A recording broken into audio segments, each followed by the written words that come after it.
우리는 지난주 묵상까지 남쪽 유다의 마지막 역사를 살펴봤습니다. 히스기야 다음에 7 왕들을 살펴봤습니다. 근데 일일이 논할 것 없습니다. 요시야 임금을 제하고는 하나같이 악한 왕들이었습니다. 히스기야 아들 므낫세로부터 무너지기 시작했는데 도무지 그 나라를 다시 세우지를 못하고 결국 시드기야, 원래는 마따니아죠. 요시야의 아들 가운데 한 사람이었습니다. 시드기야가 바벨론에 의해서 멸망당하게 됩니다. 즉위 9년 만에 바벨론을 배반하고 바벨론에 의해서 왕으로 옹립된 사람인데 바벨론을 배반했다가 예워싸임을 당하고 즉위 11년 4월 9일 예루살렘이 함락됩니다. 그러면서 시드기야는 자기 눈앞에서 자식들이 다 죽임을 당하고 그리고 자기는 눈이 뽑혀서 바벨론으로 끌려갔습니다. 그리고 남아있던 왕궁과 성전의 기물들이 다 바벨론으로 노획되어졌습니다. 드디어 BC 586년 유다는 역사 속에서 사라져버렸습니다. 지금까지도 회복되지 않고 있습니다. 이스라엘 백성이 그 뒤에 포로 기한이 있기는 합니다만 결국 속국의 신세를 면치 못했고 마캅이라는 사람이 나타나서 조금 독립을 쟁취하는 것 같았었는데 역부족이고 그래서 헬라에 먹히고 로마에 먹히고 지금까지 쭉쭉쭉 해서 이 예루살렘이 아직까지도 3분의 1 토막으로 나 있습니다. 한쪽은 천주교가, 한쪽은 모슬렘이, 한쪽은 유대교, 히브리 사람들이 차지하는 이런 행편이 되고 말았습니다. 이렇게 북쪽 이스라엘도 남쪽 유다도 망했습니다. 하나님의 백성이 되어서 열국을 복되게 해야 될 나라가 열국 속으로 흩어져 버리고 말았습니다. 그래서 오늘 우리는 이런 질문을 좀 해봐야 됩니다. 실패 케이스입니다. 실패를 통해서 이제 교훈을 얻는 거죠. 왜 망했냐? 이스라엘이 어쩌다가 망했냐? 하나님의 백성이면서 그것도 언약의 백성이면서 어떻게 하다가 정치적으로 경제적으로 이렇게 완전히 소멸된 나라가 될 수밖에 없었냐? 히스기야 이후의 7 왕들 중에 요시야만 제하고 하나 같은 평가를 받게 되는데 이게 근거가 될 수가 있습니다. 망함의 원인이 될 수가 있습니다. 그 평가는 뭐냐면 여호와 보시기에 악을 행하였더라는 겁니다. 므낫세 21장 2절, 암몬 21장 10절, 구절은 다 밝히지 않겠습니다. 요아스, 요야김, 요야긴, 시드기야 왕들의 평가는 여호와 보시기에 악을 행하였더라. 여러분 역사 평가는 우리 예수 믿는 사람들은 성경의 역사 평가는 딱 2가지입니다. 그 사람이 얼마나 많은 지위를, 그 국가가 얼마나 많은 재산을 갖고 있냐, 정치적 영향력이 높으냐 그런 걸로 평가하지 않고 꼭 한 가지, 여호와 보시기에 악을 행했냐 선을 행했냐 그것으로 평가가 됩니다. 오늘 우리 예수 믿는 사람들도 이런 평가 기준을 좀 갖고 있어야 됩니다. 하나님 보시기에 선하냐 악하냐 가지고 그 사람이 얼마나 많은 지식을 갖고 있고 얼마나 많은 부를 갖고 있고 얼마나 많은 권세를 갖고 있냐 그것 가지고 평가하면 안 됩니다. 하나님 앞에서 얼마나 선하게 사느냐 악하게 사느냐로 평가할 수 있기를 바랍니다. 우리 자녀들에게도 그걸 좀 가르쳤으면 좋겠다는 생각이 듭니다. 하나님 앞에서 선하게 사느냐 악하게 사느냐가 판단의 기준이 될 수 있도록 가르치면 얼마나 좋을까. 아무튼 이스라엘이 망하게 된 근본적인 동기는 계속 밝히고 있습니다. 그 악이 얼마나 컸든지 요시야의 선함으로도 돌이킬 수가 없습니다. 23장 26절에 보면 여호와께서 유다를 향하여 내리신 그 크게 타오르는 진노를 돌이키지 아니하였으니 이는 므낫세가 여호와를 경록케 한 그 모든 경로 때문이라. 여호와께서 이르시되 내가 이스라엘을 물리친 것 같이 유다도 내 앞에서 물리치며 내가 택한 이 성 예루살렘과 내 이름을 거기에 두리라 한 이 성전을 버리겠다고 그렇게 말씀을 하셨습니다. 요시야라는 임금이 어느 정도로 하나님 앞에 인정받은 사람이냐면 다윗도 하지 못했던 유월절 절기를 온전히 지킨 사람이거든요. 자기 할아버지 히스기야가 한번 회복해 보려고 했다가 국민들의 저항을 받고 절반 정도 참여를 안 하는 일이 벌어지기도 했습니다. 할아버지도 못했던 일, 다윗조차도 하지 못했던 유월절을 온전히 지킨 일을 요시아가 해냈는데 이것마저도 하나님의 마음을 돌이킬 수 없을 만큼 그 백성들의 악함이 극에 달했더라. 그렇게 기록을 하고 있습니다. 그런데 이미 히스기야 때 유다 패망에 대해서 예언을 했습니다. 지난번에 우리가 살펴봤습니다. 21장 12절부터 21절에 보면 병들어 죽게 되었는데 하나님의 은혜로 15년 목숨을 연장받았습니다. 생명이 더 연장이 됐는데 그때 들고 일어난 히스기야가 바벨론에서 온 사신에게 자기의 모든 힘을 과시했습니다. 자기 궁궐에 있는 천국에 있는 이 무기고라든지 자기의 보물 창고를 열어서 자기의 힘을 가시했습니다. 그때 하나님께서 이사야를 통해서 이 모든 것이 네가 보여줬던 것이 하나도 남김없이 바벨론으로 다 노획당할 것이며 심지어 네 자녀들이 바벨론 왕궁의 내시 환관이 될 것이라고 예언을 했는데 그대로입니다. 딱 그대로 됐습니다. 시드기야 때 이 예루살렘에 소장하고 있던 모든 진귀한 보물들이 바벨론으로 다 옮겨졌고 사람들도 다 옮겨지고 비천한 사람들만 남게 되었습니다. 이미 하나님께서 히스기야 때부터 예언이 됐고 그런데 이 패망에 대해서는 그보다 훨씬 이전 모세 때 이미 예언되었습니다. 이스라엘이 제 나라도 시작하기 전에 가나안이 정착되기도 전에 가나안 땅에 들어오기 전에 이미 모세를 통해서 예언이 됐습니다. 신명기 31장 19절부터 21절에 보면 그러므로 이제 너희는 이 노래를 써서 이스라엘 자손에게 가르쳐 그들의 입으로 부르게 하여 이스라엘 자손들에게 증거가 되게 해라. 이 노래를 만들어서 불러서 자꾸 유전되는 거죠. 그래서 다음에 이런 상황이 벌어졌을 때 증거로 삼도록 해라. 꼭 가르쳐준 노래가 뭐냐면 내가 그들에게 그들의 조상들에게 맹세한 바 젖과 꿀이 흐르는 땅으로 그들을 인도하게 드린 후에 그들이 먹어 배부르고 살찌게 되면 돌이켜 다른 신들을 섬기며 나를 멸시하여 내 언약을 어기리니 그들이 수많은 재앙과 환난을 당할 때에 그들의 자손이 부르기를 잊지 않은 이 노래가 그들 앞에서 정인처럼 되리라. 나는 내가 맹세한 땅으로 그들을 인도하여 드리기 전 오늘 나는 그들이 생각하는 바를 아노라고 그렇게 말씀을 하셨습니다. 놀라운 일입니다. 모세 때 이미 패망에 대한 예언을 하셨다 이 말입니다. 열왕기 저자도 이에 대해서 여러 번 언급했는데 그 중에 한 부분이 21장 15절입니다. 21장 15절 열왕기서로 여러분 잠깐 한번 넘어가서 한번 보십시오. 21장 15절에 보시면 애굽에서 나온 그의 조상 때부터 오늘까지 내가 보기에 악을 행하여 나의 진노를 일으켰더라고 기록하고 있습니다. 출애굽해서 지금까지 한 번도 이스라엘 백성들이 하나님의 뜻대로 살아보지를 못했다는 뜻입니다. 하나님 앞에서 악을 행했다고 증언을 하고 있습니다. 그런데 이게 구약 성경에 아주 여러 군데 기록되어 있습니다. 시편 106편에 보면 이 역사를 시적으로 표현을 했는데 그 몇 구절만 제가 소개하려면 이렇습니다. 우리가 우리의 조상들처럼 범죄하여 사악을 행하며 악을 지었나이다. 우리의 조상들이 애굽에 있을 때 주의 기이한 일들을 깨닫지 못하며 주의 크신 인자를 기억하지 아니하고 바다 곧 홍해에서 거역하였습니다. 그리고 쭉 넘어가시면 그들이 원수들의 압박을 받고 그들의 수하에 복종하게 되었도다. 여호와께서 여러 번 그들을 건지셨으나 그들은 교모하게 거역하며 자기 죄악으로 말미암아 낮아침을 당하였더라. 이스라엘 백성들은 한 번도 하나님 앞에서 선을 행한 적이 없다. 계속해서 악을 행하다가 낮아질 수밖에 없었다고 기록하고 있습니다. 그래서 이스라엘 백성, 북쪽 이스라엘도 남쪽 유다요 패망의 원인은 여호와 보시기에 악을 행함입니다. 악을 행함으로 말미암아 이스라엘 백성들은 진멸될 수밖에 없었습니다. 그런데 우리는 또 한 번 물어야 됩니다. 왜 이스라엘 백성들이 악을 행했을까? 왜 악을 행하다가 진멸당할 수밖에 없었는가? 이 질문 앞에 또 서야 됩니다. 왜 악을 행했냐?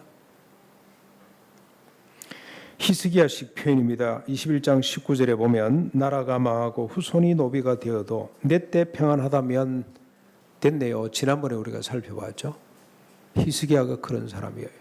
겉으로 아무리 하나님 말씀을 지키는 척하지만 그 내면은 어떤 사람이냐면 나라가 망하고 백성이 내시로 끌려가도 내 때 평안하면 됐네요. 그 어쩔 수 없네요. 이 마음이 있잖아요. 이 마음. 자기 편하면 된다는 생각. 모세식 표현입니다. 신명기 29장 19절에 보면 세상이 불타 없어져도 그냥 불타는 것이 아닙니다. 마른 것 젖은 것이 다 불타 없어져도 깡그리 불타 없어진다 할지라도 내게는 평안이 있을지어다 라고 하는 이 인간의 마음. 내게 평안이 있으면 된다. 세상은 모르겠고 나만 편하면 된다는 생각이 있잖아요. 사사기식 표현 여러분 기억나시죠? 사사기의 유명한 구절입니다. 4번이나 반복됩니다. 뭡니까? 그때에 사람들이 자기 소견에 오른 대로 살았더라.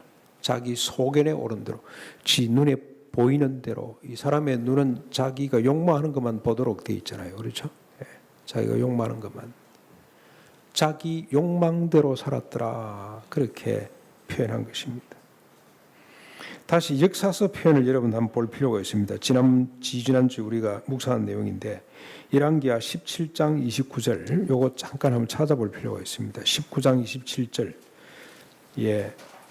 16절부터 나옵니다. 16절 북쪽 이스라엘의 패망 원인을 설명을 하는데 북쪽 이스라엘이 무엇 때문에 패망합니까?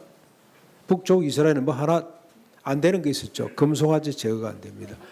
그런데 그 금송아지가 왜 제거가 안 됐습니까? 그 해석이 있습니다. 자기를 위하여 안 되는 거예요. 자기를 위하여. 그리고 29절, 32절, 33절에 보면은 이스라엘이 패망하고 난 뒤에 그 북쪽 수도였던 사마리아 지역에 아수르가 이방 사람들을 이주시켰는데 이방 사람들하고 남아있던 이스라엘 사람들하고 뒤죽박죽이 돼가지고 살아가는 모습을 요 몇 줄로 설명을 합니다. 그게 어떻게 기록이 되냐면 자기의 신상들을 만들어서 섬기게 되는데 자기 신상을 왜 만들었냐? 자기들을 위하여. 다시 말하면 자기들을 위하여 자기들의 신상을 만들어 놓고 자기를 위하여 그 우상들을 섬겼더라. 자기를 위하여, 자기를 위하여, 자기를 위하여. 이것이 율법서, 그다음에 역사서, 선지서가 밝히고 있는 패망의 원인입니다. 패망의 원인. 자기를 위하여. 자기 사랑이죠. 이 자기 사랑이 악의 뿌리고 패망의 원인이라고 그렇게 성경은 밝히고 있습니다. 이거 수용하기가 조금 힘든 시대 우리가 살아갑니다. 왜냐하면 자기 사랑을 절대 가치로 생각하는 시대에 우리가 살아가기 때문에 그렇습니다. 자기를 위하는 시대에 살기 때문에 심지어 하나님마저도 자기에게 도움이 되면 하나님이 되고 자기에게 도움이 안 되면 하나님이 안 되는 시대에 우리가 살아가고 있습니다. 철저하게 이 시대의 정신은 자기를 위해서만 살라고 합니다. 자기를 사랑하라고 그렇게 강조합니다. 그런데 성경은 바로 그 자기를 위하고 자기를 사랑하는 것이 고통과 패망의 원인이라고 설명을 하고 있습니다. 그런데 여러분 문제는 인간에게는 자기 사랑을 극복할 길이 없습니다. 이스라엘 왕도 백성도 유다 왕과 백성들도 자기 사랑에서 벗어나지를 못했습니다. 그래서 북쪽 이스라엘도 남쪽 유다도 패망할 수밖에 없었습니다. 그런데 어떻게 보면 망하는 것이 더 선한 일입니다. 망하는 것이 살아있는 것보다 더 낫습니다. 자기를 위하는 사람, 자기만을 사랑하는 사람, 망하지 않고 죽지 않고 천년만년 살아나면 자식들 다 불 가운데로 통과시킬 겁니다. 이 왕들이 권력을 가진 권세를 가진 왕들이 하는 짓들 보십시오. 자기 자식을 불 가운데로 통과를 시켜 몰록신을 섬기기 위해서입니다. 몰록신. 망하지 않고 천년만년 살아있다면 갈릴리와 사해를 피바도로 만들었을 겁니다. 서로의 자식들을 죽이고 서로의 눈을 뽑느라 이 참극이 끝없이 벌어지게 될 것입니다. 그래서 여러분, 자기를 사랑할 수밖에 없는 인간의 역사는 슬픔이고 절망 그 자체입니다. 자기를 위할 수밖에 없는 인간은 존재 자체가 고통이며 비극입니다. 비극. 여러분, 저 이해가 잘 안 되시면 자식들 한번 보십시오. 우리 집에 자식들, 속 썩이는 자식들 특징이 뭡니까? 엄마, 아빠 마음 조금도 알아주지 않잖아요. 자기 밖에 모르지 않습니까? 자기 밖에. 그런데 자기 밖에 모르는 게 언제부터냐? 지금 우리 집에 돌 지난 새 생명이 하나 있습니다. 예. 옹알이를 제법 많이 합니다. 그래서 야, 옹알이 의사 표시를 하네, 주체적 인간이 돼가네 그랬더니 아빠 너무 주체적으로 살아내서 지금 기분 나쁘면 자기 막 엄마 젖꼭지를 계속 문대요. 그래서 너무너무 깜짝깜짝 놀랄 때가 있다고. 자기를 위하여. 자식들 한번 생각해 보면 이해가 될 것 같아요. 자기밖에 모르는 사람들. 여러분, 큰 죄인들의 특징이 뭔지 아십니까? 이웃에 대한 동감을 갖지 못하는 사람들. 아이만 그다음에 또 히틀러 정권에서 600만을 죽였던 사람들을 잡고 보면 자기는 잘못이 없대요. 자기는 의무 수행할 뿐이라고. 지금도 그러고 있지 않습니까? 그 가운데 100 몇 살 된 사람도 있어요. 아직까지도 죄책감이 없습니다. 자기를 사랑하는 사람의 특징입니다. 타자의 고통에 공감하는 능력을 잃어버렸어요. 그런 사람이 계속 살아있다고 한번 생각을 해보십시오. 그런 사람이 권세를 갖는다고 생각을 해보십시오. 얼마나 이 세상이 비참해지겠습니까? 그래서 자기를 사랑할 수밖에 없는 인간의 역사는 슬픔이고 절망이고 존재 자체가 고통이고 비극이라는 사실을 우리가 성경을 통해서 보게 됩니다. 절망입니다. 그런데 바로 이 시대에 살았던 사람이죠. 북쪽 이스라엘의 패망을 지켜봤고 남쪽 유다가 지금 망하고 있는 과정을 두 눈으로 뜨고 지켜보고 있는, 그런데 그냥 역사적 패망만을 지켜보는 것이 아니고 그 원인까지도 정확히 하나님의 계시로 알고 있는 이사야가 오늘 좀 이상한 이야기를 합니다. 이상한 이야기. 여기뿐만이 아니고 이사야 전체가 좀 이상한 이야기를 많이 해요. 뭡니까? 오늘 본문을 보십시오. 뭐라고 희망의 메시지를 전합니까? 성문으로 나아가라, 나아가라. 백성이 올 길을 닦으라. 큰 길을 수축하라. 돌을 제하라. 만민을 위하여 기치를 들라. 깃발을 높이 들으라는 뜻입니다. 여호와께서 땅끝까지 선포하시되 너희는 딸 시온에게 이르라. 보라, 내 구원이 이르렀느니라. 보라, 상급이 그에게 있고 보응이 그 앞에 있느니라 하시느니라. 사람들이 너를 일컬어 거룩한 백성이라. 여호와께서 구속하신 자라 하겠고 또 너를 일컬어 찾은 바 된 자요 버림받지 아니한 성읍이라 할 것이라. 이 정신 나간 사람 같다는 생각이 듭니다. 지금 나라가 망해가고 있는데 누구보다도 패망의 원인을 잘 아는 이사야가 하나님의 계시를 받고 이런 노래를 지금 부르고 있어요. 그것도 자기 노래도 아니고 주님이 하신 말씀입니다. 이게 지금 여호와의 본 곧 구원이 이르렀으니 성문으로 나아가서 백성들의 길을 닦고 수축하고 돌을 제거하라는 겁니다. 혹시 백성들이 오다가 돌뿌리에 걸려 넘어질까 봐, 방해가 돼서 못 올까 봐 그걸 하라는 거죠. 만민을 위해 기치를 들어라. 그리고 사람들에게 너는 거룩한 백성이라, 구별된 백성이라 그렇게 선포하고, 또 성읍을 향해서는, 패망한 성읍을 향해서는 뭐라고? 다시는 버림받지 아니한 성읍이라 하라고 그렇게 외치고 있습니다. 여러분, 여기서 여호와의 보응, 즉 구원이 무엇인지를 살펴보셔야 됩니다. 여호와의 보응, 구원이 이르렀으니 성문으로 나가서 길을 닦으라는 거 아닙니까? 그렇죠? 기치를 높이 들어서 백성들이 길을 잃지 않도록 만들어라는 거죠. 여러분, 제가 어릴 때 우리 어머니가 무슨 옷감을 사서 바느질을 하다가 잘라놓는데 이게 이 짜투리 있잖아요. 길게 잘라서 한 2m쯤 되는 걸로 이렇게 잘랐더라고. 뭐 하시다 그런지 모르지만. 근데 옷감이 너무 좋아요. 구겨지지도 않고 바람에 잘 펄럭이고. 근데 마침 우리 집 오니까 뭐하러 갖다 놨는지 장대가 이 대나무가 우리 집 2배 높이 되는 대나무가 하나 있었어요. 그 끝에다 제가 달았습니다. 달았더니 지금 보면은 무당집이 그러고 있던데 보니까 달았더니 이게 바람에 막 휘날려 가지고 온 동네 가운데 우리 집에 우뚝 서서 말이지 이렇게 막 휘날리니까 우리 친구 하나가 얼마나 부러웠던지 초등학교 때 그게 부름이었던 것 같아요. 그때는 뭐 놀이도 없고 아무것도 없고. 그래 그 어디서 구했냐고. 그래 봤더니 나중에는 진짜 이상한 걸 갖다 붙여놨더라고요. 자기 집에도.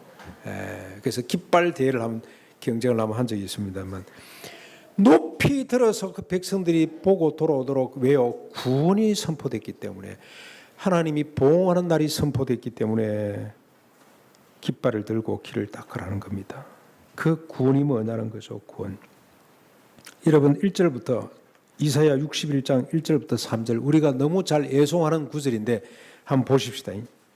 주 여호와의 영이 내게 내리셨으니 이는 여호와께서 내게 기름을 부어사 가난한 자에게 아름다운 소식을 전하게 하려 하심이라.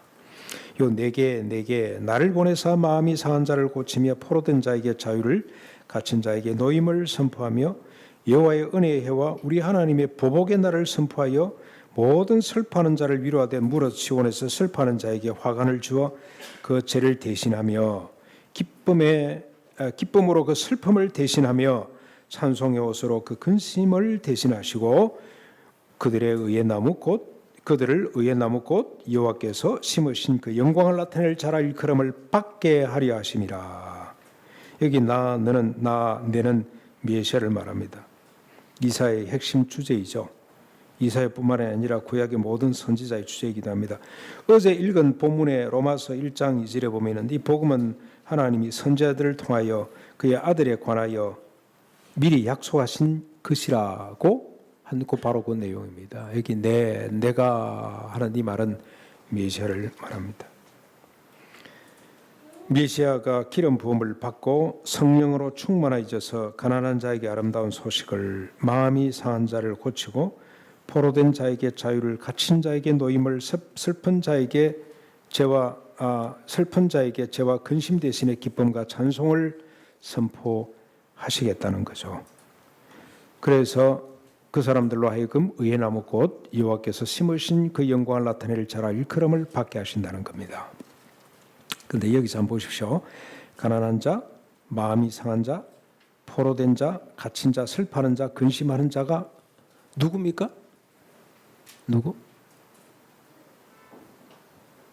누가 이게 마음이 상하고 슬퍼하고 근심하는 자고 죄를 뒤집어쓰고 하나님 앞에서 슬퍼하는 자들입니까? 누굽니까? 얘기가? 역사적으로 하나님 앞에 악을 행함으로 망할 수밖에 없는 자들이죠. 다시 말하면 자기를 위해서 살 수밖에 없는 자들을 말합니다. 세상이 불타없어서도 남은 편하면 된다는 사람들. 후손이 망하고 적군의 노비가 돼도 내 혼자 내 때 그런 일이 일어나지 않다면 막 됐네요 하는 사람들. 자기 소견에 옳은 대로 살 수밖에 없는 인간들을 말합니다. 그러면서 자기 비참을 아는 사람들. 나는 왜 어찌하여 나밖에 모를까? 세상이 저렇게 고통당하는데 내 속에는 왜 고통이 없을까? 저 사람의 고통이 왜 내 아픔이 되지 않을까? 그래서 탄식하는 사람들 있잖아요. 세상이 망한다는데 나만 배나면 된다는 이 내 마음은 이 심보는 어디로부터 온 것인가 하고 통곡하는 사람들. 그 사람들이 슬퍼하는 자. 그런 사람들이 마음이 상하고 근심하고 슬퍼하는 자들입니다. 그런데 그들에게 고침과 자유와 노임과 기쁨과 찬송을 준다는 것은 무슨 말입니까? 더 이상 자기 좋을 대로 자기 소견에 옳은 대로 살지 않도록 하는 인물이 된다는 겁니다. 더 이상 자기 좋을 대로 사는 자식이 아니고 부모의 마음을 헤아리는 오히려 자기 생각보다는 부모의 마음이 더 소중한 자식이 되도록 만들어준다는 것이 오늘 주님이 말씀하시는 구원입니다. 구원. 원수 갚는 겁니다. 원수가 뭐죠? 자기 소견에 옳은 대로 살 수밖에 없는 이 실존, 이게 원수죠. 원수. 달리 원수가 아닙니다. 그 배후에는 사탄이 있고 사탄이 이거 먹어봐라. 그러면 너도 하나님처럼 될 것이다. 네가 언제까지 이렇게 비주체적으로 굴종적으로 하나님의 지시만을 받고 살래? 네도 하나님처럼 높아져 봐라. 그래서 네가 주체적으로 네 소견에 오른 대로 살아라 하는 것이 그게 사탄의 유혹 아니던가요? 예. 그게 원수란 말이죠. 원수를 갚겠다는 것은, 보호하신다는 것은 다시는 그렇게 살지 않도록 해 주시겠다는 뜻입니다.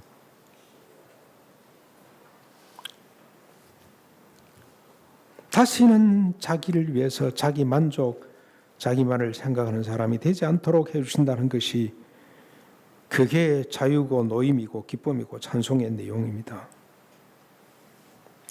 그러므로 메시아를 통해서 여호와의 보응과 구원은 인간이 자기만을 위하던 본성에서 자유와 노임을 받아서 이제는 주님을 위하고 이웃을 위하는 인간이 된다는 신비스러운 이야기입니다.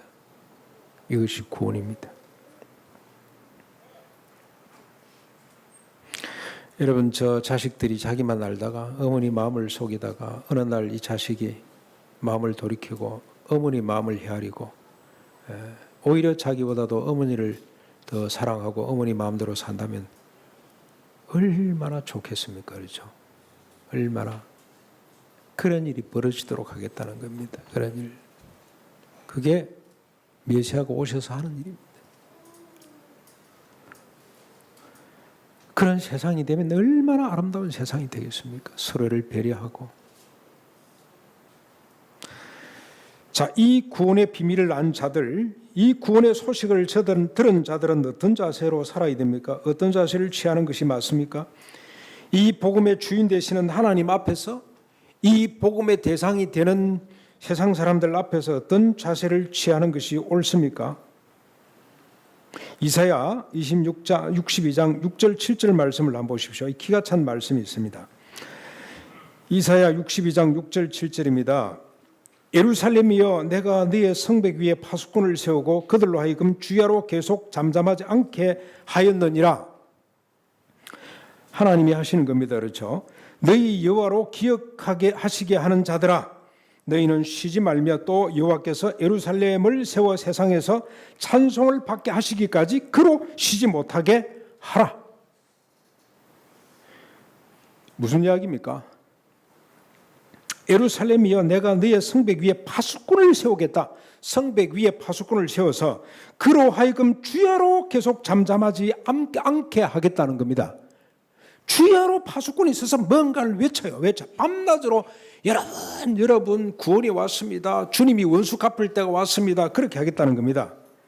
그런데 너희 여호와로 기억하시게 하는 자들아, 이 파수꾼이 해야 될 일이 뭡니까? 여호와로 기억하게 하는 겁니다. 너희는 쉬지 말며 또 여호와께서 예루살렘을 세워 세상에서 찬송받게 하시기까지 그로 쉬지 못하게 해라. 원래 하나님의 뜻은 지금 예루살렘, 이게 지금 패망한, 완전히 불타 없어져 버린 이 예루살렘 도성이 다시 영광스럽게 되는 것, 그 환상을 주셨잖아요. 그게 어떻게? 자기를 위해서 더 이상 살지 않고 하나님을 위해서 사는 인간으로, 자기 소견에 옳은 대로 사는 것이 아니라 이제는 이웃을 살피는 인간으로 만들어서 그 성을 영광스럽게 만들어 줄 것인데, 그게 하나님의 약속인데 예루살렘의 파수꾼이 앉아서 계속 밤낮으로 외쳐가지고 하나님이 그 언약을 기억하도록, 그래서 빨리 하나님이 그 언약을 이루도록 하라는 뜻입니다. 하나님이 그렇게 비결을 가르치세요. 하나님이. 저 공부 잘하면 우동상을 받으면 이렇게 흰 태가 있는 모자를 하나 사주겠다 어머니 약속을 했는데, 그래서 우동상을 어떻게 받았어요? 받는데 모자를 안 사줘가지고 제가 할 일은 뭡니까? 밤낮으로 엄마한테 사준다고 약속했지 않냐. 그 약속을 이야기하는 겁니다. 이야기. 결국 사주고 마는 거지. 그렇게 하라는 겁니다. 너희들이 예루살렘 성전에 성에 올라서서 파수꾼을 세워가지고 계속 하나님 구원하신다고 했잖아요. 이 백성들을 거룩한 백성으로 만든다고 하셨잖아요. 이 성읍이 버림받 되지 않은 하나님의 영광과 찬송을 드러낼 성읍이 된다고 하시지 않았나요? 빨리 하십시오. 어떻게 해서? 다시는 자기 소견에 옳은 대로 살지 않는 인간을 만들어서 이제는 이웃을 배려하는 인간을 만들어 가지고, 오히려 이웃의 필요에 자기를 희생하는 인간을 만들어 가지고 주님의 영광을, 이 예루살렘 성이 하나님의 영광을 선포하는 그날을 빨리 이루십시오 하고 계속 선포하라, 그런 뜻입니다. 10절에도 있죠. 성문으로 나아가라 나아가라 백성이 올 길을 닦으라 큰 길을 수축하고 수축하라 돌을 제하라 만민을 위해서 기치를 깃발을 높이 들어라. 사랑하는 성도 여러분, 이번 이웃사랑 복음잔치에서 우리가 해야 될 일입니다. 길을 수축하는 일. 아직까지도 이를 알지 못하는 사람이 나올 수 있도록 방해될 만한 것들을 다 탄탄대로를 만들고 기치를 높이 들어야 됩니다. 깃발을 높이 들어야 됩니다. 우리가 들어야 될 깃발이 무슨 깃발입니까? 나도 주님을 위해서 살 수 있다. 나도 다른 사람을 위해 살 수 있다. 내가 내 소견에 옳은 대로 살지 않는 사람이 될 수가 있다는 사실을 높이 쳐드려야 됩니다. 내가 나를 위하는 만큼 다른 사람도 위할 수 있다가 아닙니다. 그건 세상이 들 수 있는 깃발이에요. 예. 너도 살고 나도 살 수 있는 깃발이 있다. 그건 세상이 드는 깃발입니다. 아닙니다. 우리가 들어야 될 깃발은 너를 위해서 기꺼이 내가 희생할 수가 있다. 깃발을 드셔야 됩니다. 세상과 구별된 깃발을 드셔야 돼요.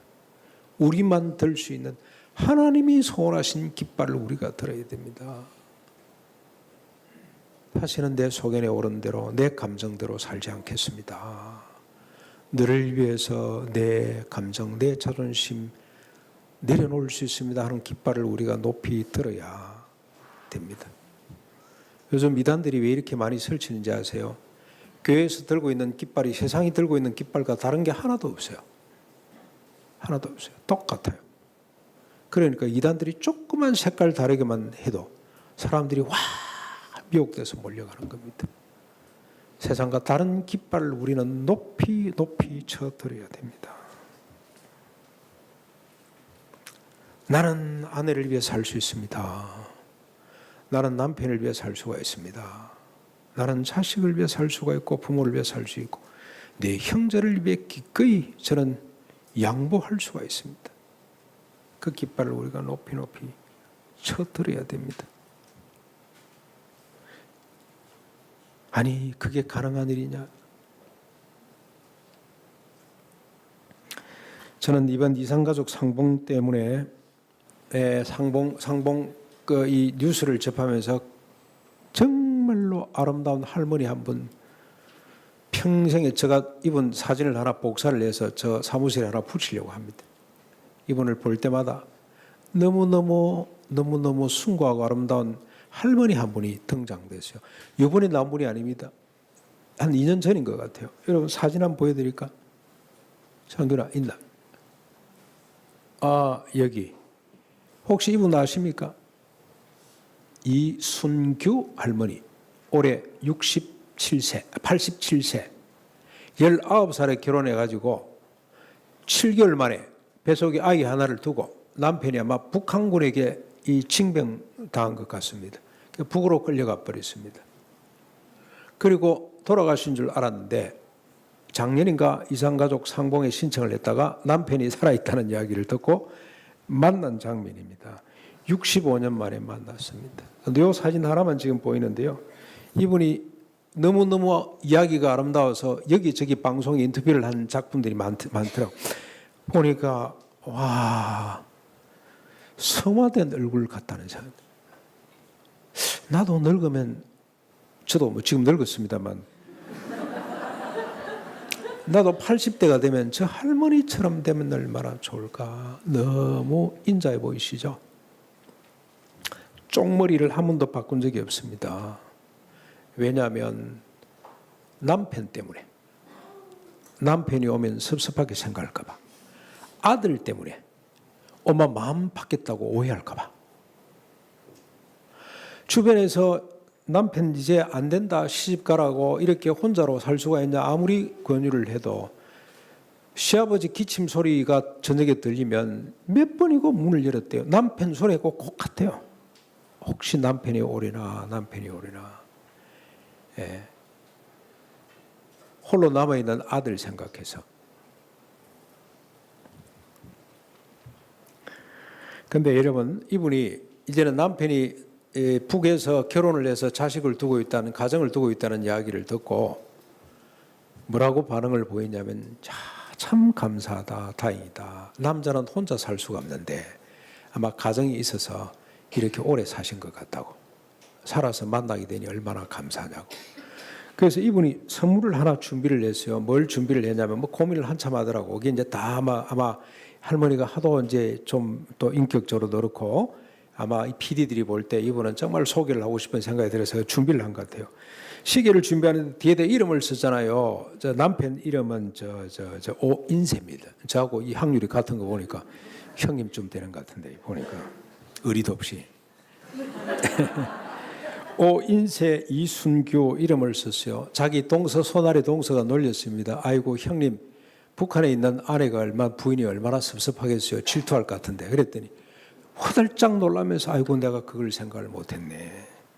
이걸 줄지 말지. 그래도 선물인데 줘야 안 되겠냐고 그랬더니 동서가 웃으면서 줘야죠. 그거 이해 못할 여자가 어디 있겠어요. 줘도 괜찮다고. 그러면서 그걸 고이 자기 가방에 싸는데 보니 뭘 하나 더 싸요. PD가 물었어요. 그게 뭐냐 그랬더니 돋보기. 시계를. 왜 시계를 준비했냐 물었더니 시집을 갔는데 그 집에 시계가 없더래. 시계가. 자기 집에는 시계가 있는데 시계가 없어서 불편하다 그랬더니 그 신랑이 손을 잡고 약속을 했대요. 이번 가을 농사 끝나고 나면 시계부터 사자고. 그랬는데 그냥 헤어져 버린 겁니다. 그래서 시계를 하나 사서 준비를 했어요. 얼마나 아름다운지. 그래서 만났습니다. 손을 꼭 붙들고 신랑이 할 말이 있습니까? 내가 미안하네. 그랬더니 살아있어 건강하니 다행이라고. 그래서 한번 물어요. 당신 날 사랑하고 있었어? 그랬더니 한 번도 잊지 않았다고. 그러면 됐다고. 나도 당신 기다리고 있었다고. 사랑했다고. 사랑이 뭔지 아냐? 그러면서 사랑은 기다림이라 그러는데 제가 깜짝 놀랐습니다. 요즘 기다림은 가치가 아니에요. 실력 없는 사람들이나 기다리지 실력 있는 사람들이 기다립니까? 공항에 가면은 실력 있는 사람들은 안 기다리고 바로 착착 들어가잖아요. 실력 없는 사람은 어떨 때 보면 하루 종일 기다릴 때가 있어요. 다음 비행기 타느라고 들어누워가지고.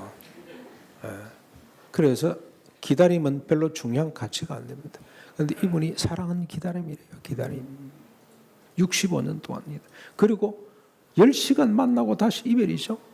또 기다림이 계속되는 겁니다. 돌아와서 허탈하지 않냐 그랬더니 건강한 남편을 봐서 감사할 것밖에 없다고. 남편이 살아있고 건강하다니. 이분 이해가 되십니까? 이해 안 되시죠? 자기를 위해 사는 사람은 죽었다 깨어나도 이해가 안 됩니다. 오히려 어리석은 사람입니다. 저렇게 살아서는 안 됩니다. 자기를 위해 사는 사람은 저렇게 살면 안 되죠. 그러나 이순규 할머니는 자기를 위해 살지 않았어요. 남편을 위해 살고 그것도 눈에 보이지도 않는 집을 나가버린 북한에 가 있는 남편을 위해서 살고 아들을 위해서 살았어요. 아들. 그래서 쪽머리를 바꾼 적이 없어요. 지금도 쪽머리 하고 있어요. 그럼 어리석게 살았습니까? 너무너무 영광스럽잖아요. 숭고하잖아요. 이게 우리가 들어야 될 깃발입니다. 깃발. 너무너무 멋있지 않습니까? 보톡스 할 필요가 없어요. 염색할 필요가 없습니다. 이 모습 이대로 너무너무 아름답습니다. 동서는 말 못하고 자기 옳게 시누이죠. 손이 시누이가 있어요. 만나면 아무 말이 없어요. 아무리 물어도 할 말이 없어요. 딱 손잡고 있습니다. 손. 예. 자기 옳게 손잡는 게 일이에요. 옆에 앉아서 손을 꼭 잡고 있어요. 따라가세요. 손 꼭 잡고 있어요. 시동생 자기 형수 이야기할 때마다 울어요. 우리 형수 같으신 분 없습니다. 얼마나 존귀하고 영광스러운지 모릅니다. 오늘 이번 우리 이웃사랑 복음 잔치의 깃발은 나도 남편을 위해서 살 수 있고 나도 아내를 위해서 참을 수 있고 나도 부모 형제를 위해서 희생할 수 있다는 그 깃발 들 겁니다. 그거 들 겁니다. 다른 이야기 안 할 겁니다. 그거 그리스도 안에서 이렇게 살 수가 있다.